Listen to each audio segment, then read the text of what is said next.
Welcome to British Biomedicine Institute.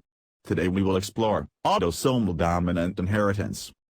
Autosomal dominant inheritance is a way a genetic trait or condition can be passed down from parent to child. One copy of a mutated, changed gene from one parent can cause the genetic condition. A child who has a parent with the mutated gene has a 50% chance of inheriting that mutated gene. Men and women are equally likely to have these mutations, and sons and daughters are equally likely to inherit them.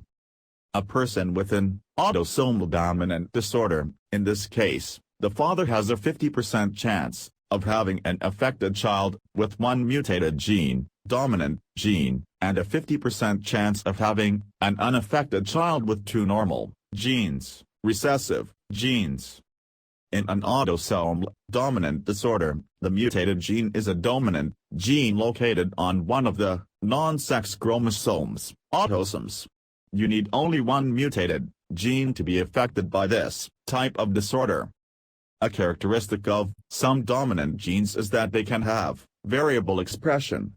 This means that some people have milder or more intense characteristics than others.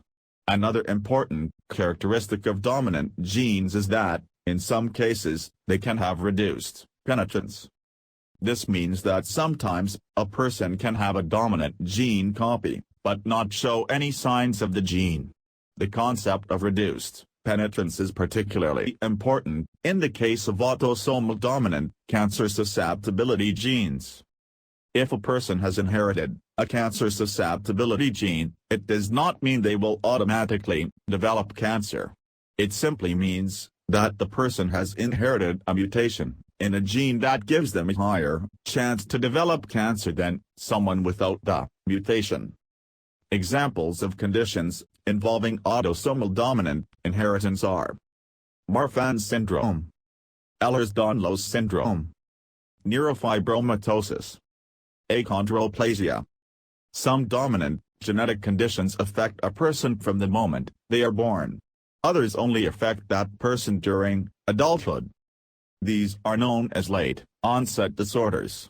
Some examples of dominant genetic condition include adult polycystic kidney disease and Huntington's disease. An example of an autosomal dominant condition is Marfan syndrome. It is caused by a mutation in the fibrillin 1, FBN1 gene. If a parent has Marfan syndrome, one copy of their FBN1 gene has a change, also called a mutation. The other copy of the FBN1 gene is normal, unchanged. If an individual carries an abnormal gene for Marfan syndrome, that individual has a 50% risk of passing down the disorder to each future offspring. If a person does not carry the gene abnormality, then the risk for occurrence of the disorder in future offspring is the same as for the general population. Thank you for showing interest in British Biomedicine Institute Skilled Nano-Degree Program. Hope you have gained a lot of clinical information through this presentation. Please share, like, and subscribe British Biomedicine Institute channel. Good luck.